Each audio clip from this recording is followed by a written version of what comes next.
do a little bit more of that, but Hey, yeah. Rachel. Hello. Hi, everybody. Welcome to Thursday, 12:03 actually on my. I had to warm up a little bit, Rachel. It is chilly out there. Yeah, I've got a little heating blanket over my lap when I'm sitting at my desk. 'Cause, Nice. yeah, it just gets Nice. chilly. It's cold. Chilly. I mean, looking outside, I feel cold.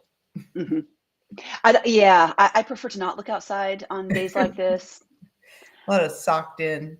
A lot of Right. gray, just A lot of gray. gray. A lot Yeah, of gray. a lot of gray. Yeah. That's okay. We're sunshine in here, aren't we?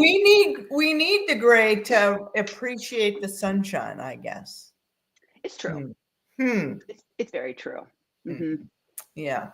So, all right. Well, we were last week. I think we talked about a little bit about your word. We did, like the word of the year. The word of the year, yes. And I think you were telling us that you were still kind of thinking about it, and you wanted to get some specific, like an acronym.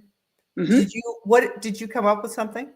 I'm still working on it. And in fact, I left my notes downstairs, but I think I decided, which is just so off brand for me, but I decided with the word scorpion. If you listened to the podcast last week, you know what I'm talking about, which is a very strange word for me to choose. Usually it's like grow, dream, and it's like scorpion. That sounds so morose. But again, listen to last week. You'll get it. Yeah. I had a client in one of the group coaching sessions I do kind of say she liked the concept of that stinger, with just the like the idea of not mean or aggressive or scary, but like I don't know, protecting your time, your space, protective of because we got to protect our health and well-being, right? Yes. Our boundaries. We've got to protect ourselves. We protect everybody else, but we frequently just give away everything of ourselves to where we're just a shell. So I kind of liked that idea that I've got my stinger ready to kind of, protect and maintain. So I am still working on the acronym. I think the acronym building on a word is so helpful for me because I have to really think through, what does this word mean for me?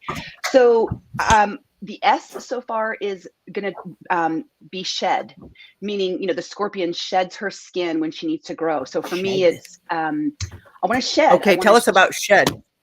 Yeah, so I'm shedding things that are no longer working for me.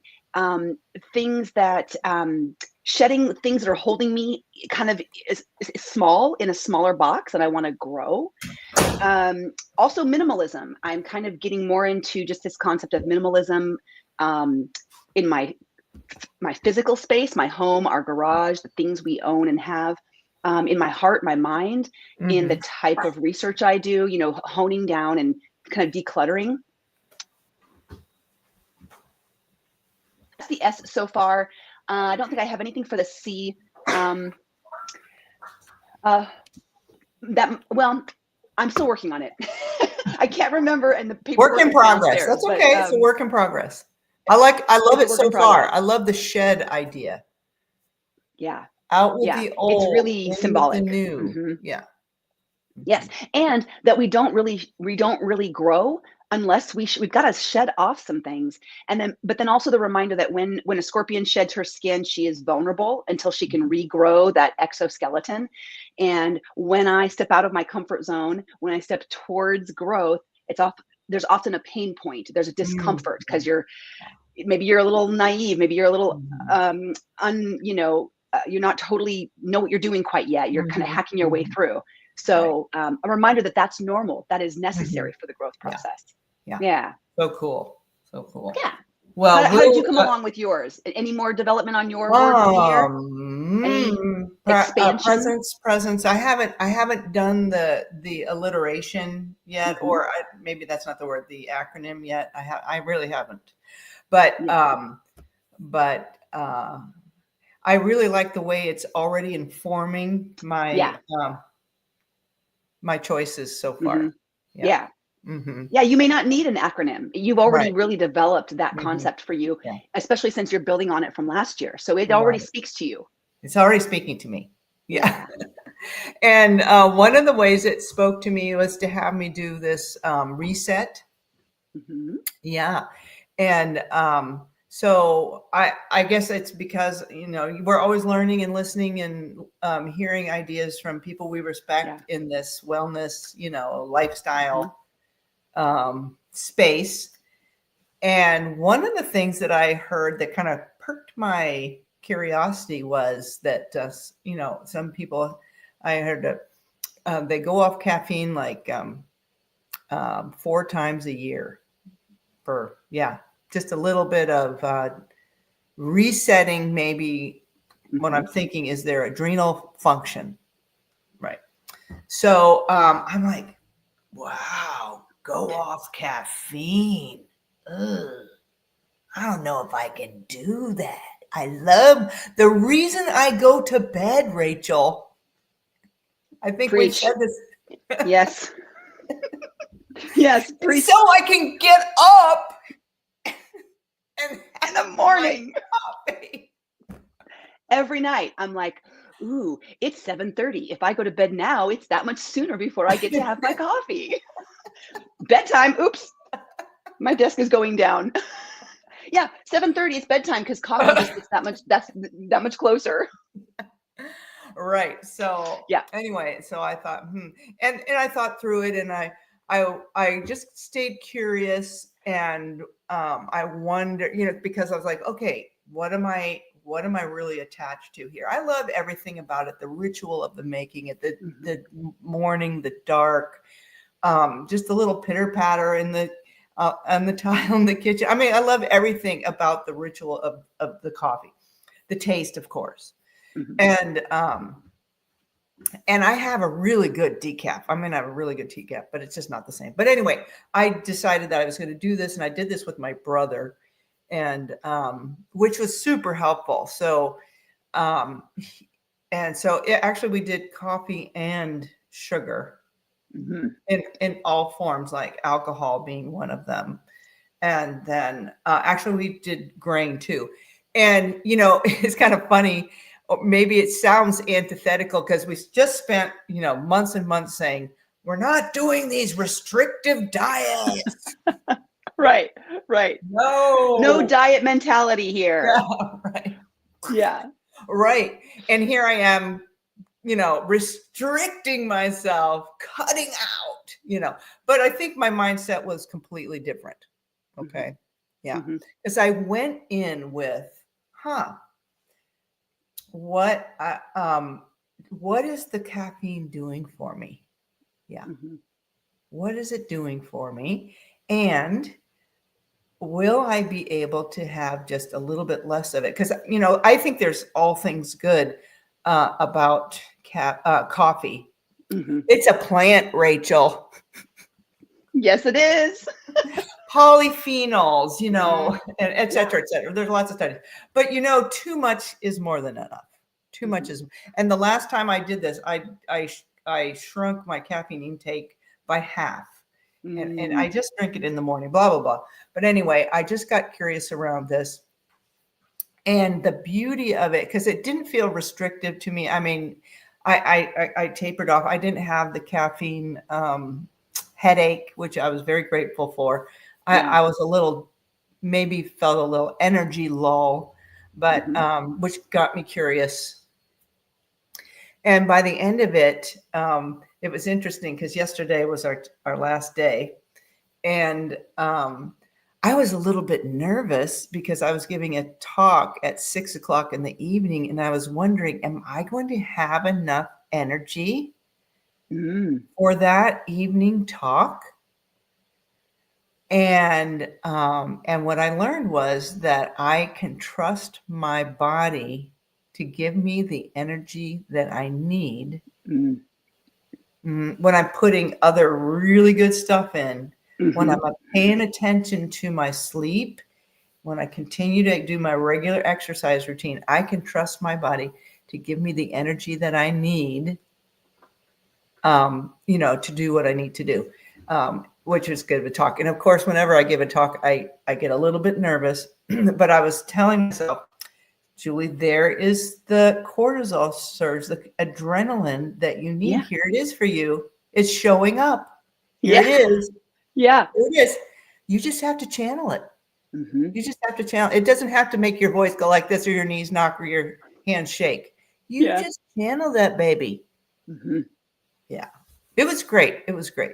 Now, today's day 11. I didn't drink any caffeine this morning, Rachel. What's the plan? I don't know. Isn't that so interesting because going into it, you're likely thinking, oh, I can't wait till day 11. Can't wait till day 11. It's not that long. 10 days is not that long. And then all of a sudden you get there and you're like, well, but then, so now I know what I'm capable of. Mm-hmm. Do I want to go longer? Right. I've survived and thrived without it. Yeah. What's possible? Right. Yeah.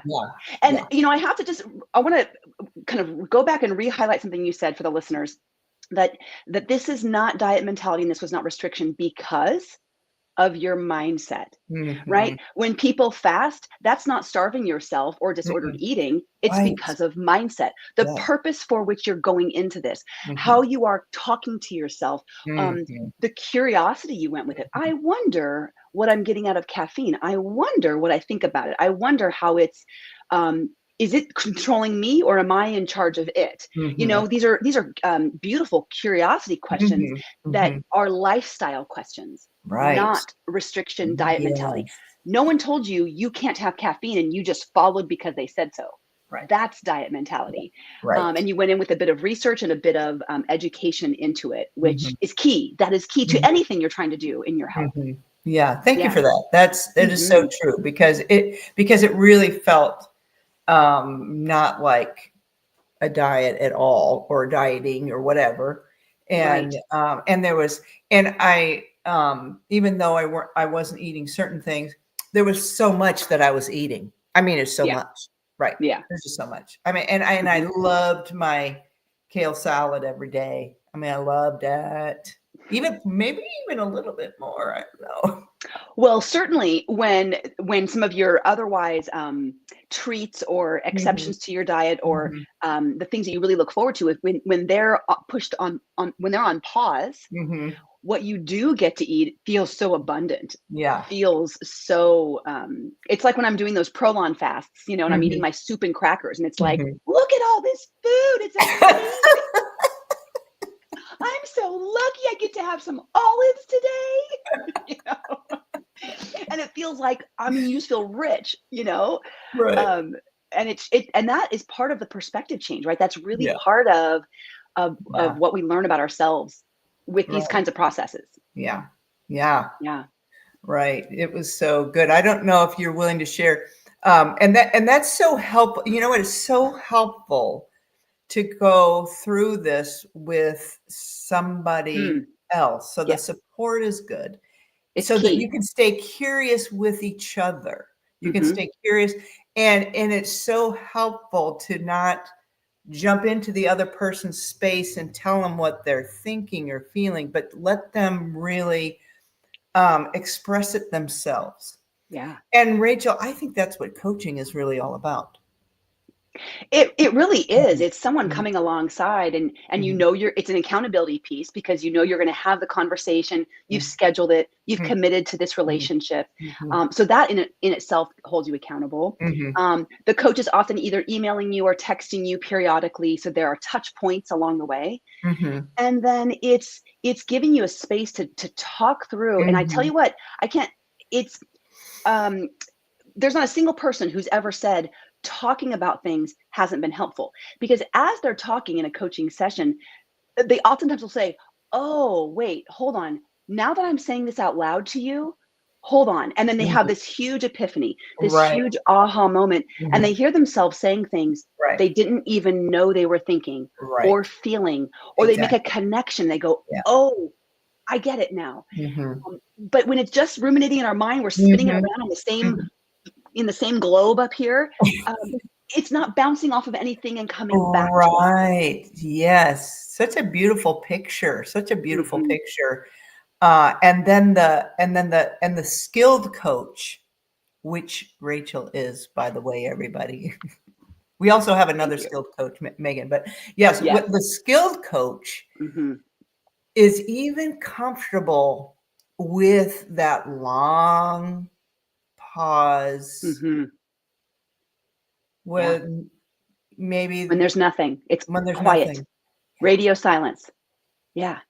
And I love when clients take that space. You know, we can tend to go, hello, did I lose you? You know, like, did the phone drop, you know? And that's just, you know, our habit from the culture of these cell phones who drop service. But man, when a client takes the space, when I ask a question and I hear silence, I'm thinking, ooh, that was a good question because it got them thinking. And they're taking the time to be honest with themselves and therefore with me to really answer mindfully. So if you're doing coaching or you're interested in coaching, please take the silence. Please take as much time as you need. The conversation is not a rushed thing. Yeah. Yeah, and one point, I'm not throwing friends under the bus or anything like that, or spouses or anything like that, but I think that the coach, the skilled coach comes with a kind of empty-handed, without any preconceived notions, where, you know, in a relationship, you know each other a little bit, and so, and maybe you're a little quick to jump in, maybe you're a little quick to even judge. I'm just going to say it. Yeah. Or well, as a mind friend. read. Yeah. Yes, because as a friend, you know the person and you're listening to them from the lens of who they are to you and who they've been to you and the things you've gone through, which is beautiful. But as a coach, I get to give the gift of blank slate. And oftentimes people want to bring a new perspective they've never tried out. They want to be vulnerable and maybe question if they're ready to move forward. And sometimes that's away from friendships, away from a job that's not serving them well, away from these behaviors. But who could they tell that to? That's scary. Right. Right. But they can try it out with a coach. They can kind of like see what it feels like. Try something on. It's like, you know, clothes. Try this on and see how this fits. Yeah. But with a friend, we're you know, we can't help it. We're bringing our bias and what we know about the person, you know, and we're thinking from a loving perspective, whereas a coach gets to go, ooh, what if? Yeah, what if you did that? Right? I have no skin in the game as a coach, so I get to challenge the client and kind of see let's look under some rocks. What's in here? Yeah. You know? Yeah. That's great. Yeah. Yeah. So if this has piqued anyone's interest in coaching, Rachel, tell them how to get a hold of you. Well, certainly they can contact Oregon Weight and Wellness, your offices, because I work directly with you and your patients, and so does Megan. They can contact me at rachel.mathios@wholelife.blog. No, sorry, just rachel@wholelife.blog. Wait, what's my email address, Julie? Did I get it right? I never say this. I need to practice this more. I put you on the spot. That's okay. You need to do that because I need to practice this more. I'm in the process of changing my website and things, so I'm getting all of my logins confused. Oh, okay. Got you. Anyway, rachel.mathios@wholelife.blog. Okay. And, or certainly you could just Google me. I should show up if you look for health coach in Oregon. And I'd love to connect with you and answer some questions and see what you're thinking about health coaching and helps direct you in the right place. I may or may not be the right coach for you, but I can help direct you in that way. The exciting thing about coaching is that insurance is starting to come on board with the research that shows how beneficial, helpful, forward-moving, influential, health and life-giving that coaching is. Yeah, we've got the research now. We've got all of these peer-reviewed studies and meta-analyses, and it's just continuing. We're collecting data and have been for, gosh, I guess the past 10 or 15 years. And so currently, health coaching is covered by Medicare and Medicaid. You've got to be able to, it's not an easy process yet. It's still kind of like, you know, in the research and development. It's very clunky. It's not easy and you can't just go to your doctor and say, hey, I have Medicare, I want coaching. It's a little bit more complicated than that, but we're in the process of making that happen so that hopefully commercial plans will pick this up and it will be available to the masses. So that's so cool. That's so cool. I'm glad that it's moving in that direction. All right. Well, what's for dinner for you, Rachel? Ooh, tonight we are having our small group like we do every other Thursday. And the theme is soup and salad. So we're bringing a 15 bean pot of instant pot soup. It's just one of the best flavored soups I found. It's in my Instant Pot, so I just toss it all in, press go, and it comes out perfect every time. So I'm very excited about that. And a gray day is the perfect day. Oh, yes. Perfect. Yeah. For that. Perfect for that. How about you? Yes. Well, I have some cold salmon that was cooked last night, so it's left over. And I'm not crazy about eating salmon reheated, but I will eat it cold. And so I make this delicious chipotle with a little olive oil that I mix with that, and then I throw that on just my base salad, and it's delicious. Yum. That does sound really good. A salmon salad. Delicious. Salmon salad. Yeah. All right. Well, thanks for this conversation, Rachel. And thank you. Yeah. Everybody think about coaching for 2025. What do you want more of? What do you want less of? Coach can help you get there. Think about it. Okay. Thanks, everybody. Thanks, Dr. Gilbert. It was good talking to you. Bye, everybody. Bye-bye.